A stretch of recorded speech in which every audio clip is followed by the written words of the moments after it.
The NUBURU stock price is currently trading at 20 cents as of 1:32 p.m. EDT on April 16, 2026, marking a decline of 8.29% during this intraday session.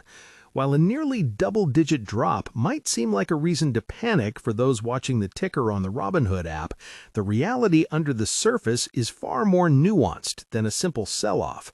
Most investors see this as a penny stock struggling for air, but they're missing the fact that NUBURU is currently in the middle of a massive structural pivot from a pure-play industrial laser company to a specialized defense and security platform.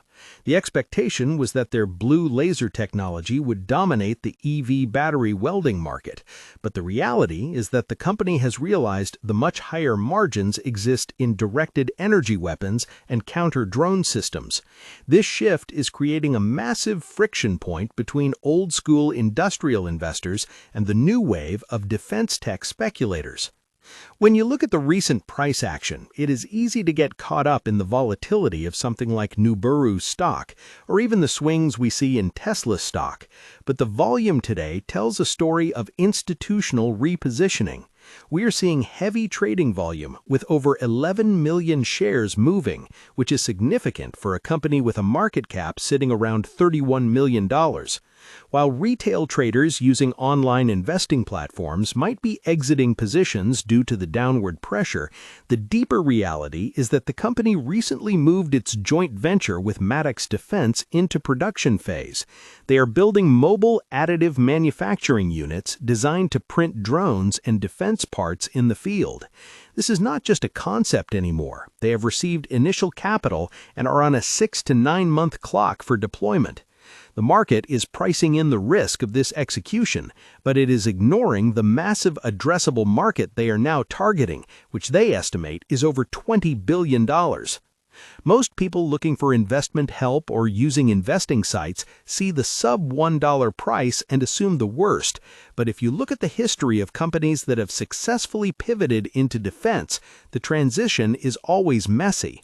The common belief is that NUBURU is running out of time, yet their balance sheet showed a jump to over $24 million in cash at the end of last year.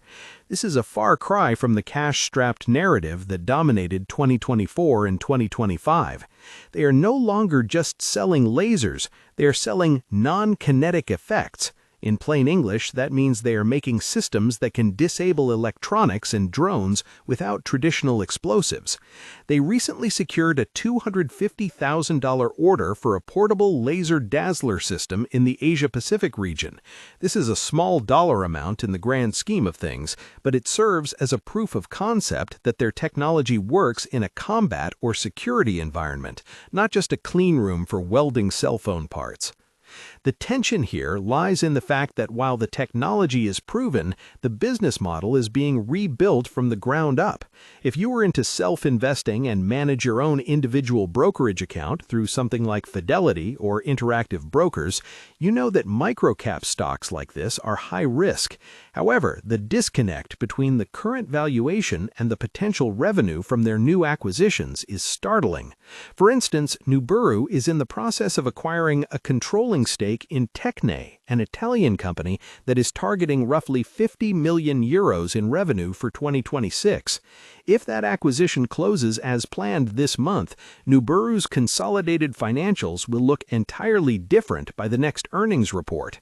The market hasn't fully digested what it means for a $30 million company to suddenly bring in a subsidiary with that kind of revenue scale.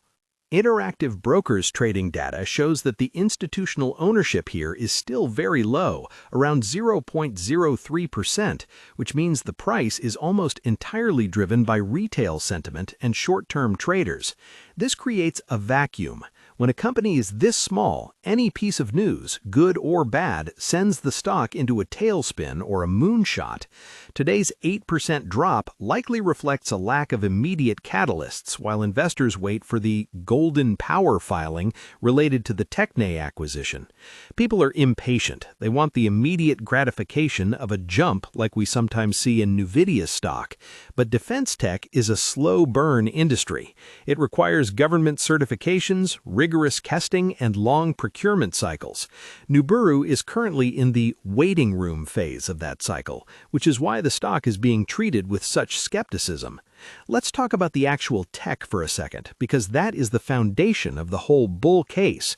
Traditional industrial lasers are infrared, but NUBURU's blue lasers have a much higher absorption rate in metals like copper and gold. In the past, they were pushing this for EV battery manufacturing. Now they are using that same high-power blue laser architecture to create directed energy systems. Because the blue light is more efficient, they can create smaller, more portable systems that still pack a punch. This is why their subsidiary, Liakin, is ramping up production of 40 high-power systems right now. They are proving they can manufacture these units at scale, which is the #1 question defense contractors ask before signing a major deal.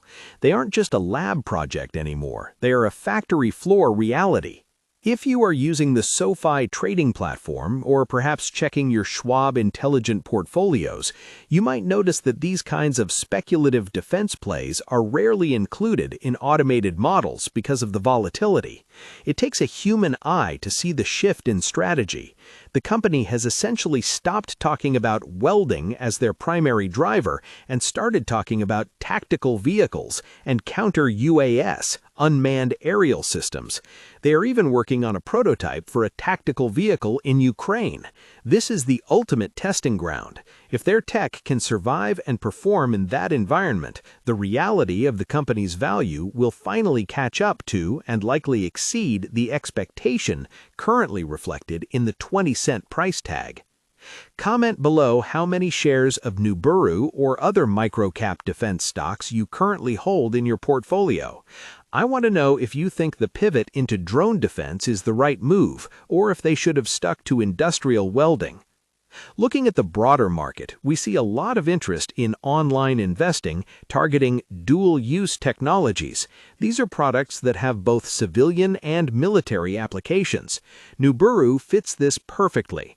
Their order for Dutch agritech company Trobotics is for lasers that will be used in automated farming. That's the civilian side. But the exact same laser architecture is being used for their defense dazzlers. This dual-track revenue stream is meant to provide a safety net. If defense contracts take too long to sign, the industrial and agritech orders keep the lights on. It's a smart way to manage the burn rate while chasing the high-reward government contracts. When you look at the Robinhood investments community, there's often a lot of chatter about short squeezes on stocks like this. With the current volume and the high percentage of retail ownership, the stock is definitely susceptible to massive swings if a large contract is announced. But banking on a squeeze is a gamble. The smarter way to look at this is as a venture capital style play within a public market. You're essentially betting on the management ability to integrate Tekne and Maddox Defense into a cohesive unit. If they succeed, the current market cap will look like a rounding error. If they fail to secure the government pathways they are targeting, the stock will continue to languish in the sub-50-cent range. For those of you using Fidelity Investments or a Fidelity brokerage account to manage long-term wealth, a stock like NUBURU probably represents a very small lottery ticket portion of the portfolio, if it's there at all. It's certainly not something you'd find in Fidelity ETFs or Fidelity mutual funds. However, for active traders using the SoFi active investing tools or the Robinhood app, these are the types of setups that offer the most asymmetry. The downside is limited to the remaining 20 cents, but the upside, if they hit their $50 million to $150 million serviceable obtainable market, is several 100%. The institutional activity is the one thing I would watch most closely over the next quarter.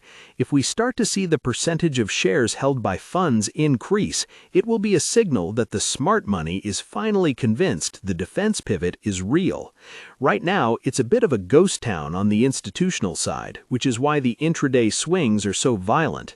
When there aren't enough big buyers to provide a floor, a few large retail sell orders can tank the price by 8% in a few hours, as we saw today. This is the nature of the beast when you're dealing with a company in transition. To wrap this up, the central insight here is that NUBURU is no longer the company it was 2 years ago. The market is still pricing it like a failing industrial laser manufacturer, but the internal reality is a company that has successfully raised cash, moved into drone defense production, and is on the verge of acquiring a revenue-generating defense giant in Tekne. The expectation is continued struggle and dilution. The reality is a disciplined execution of a defense transformation plan. We have seen this story before with other small-cap tech companies. The period of maximum skepticism usually occurs right before the first major contract is signed. Whether it's through your Fidelity IRAs, your Robinhood crypto and cash management account, or your interactive brokers platform, keeping an eye on the gap between this company's market perception and its operational progress is key. The intraday drop to 20 cents is a reflection of current market exhaustion, but the upcoming catalysts in the second half of 2026 will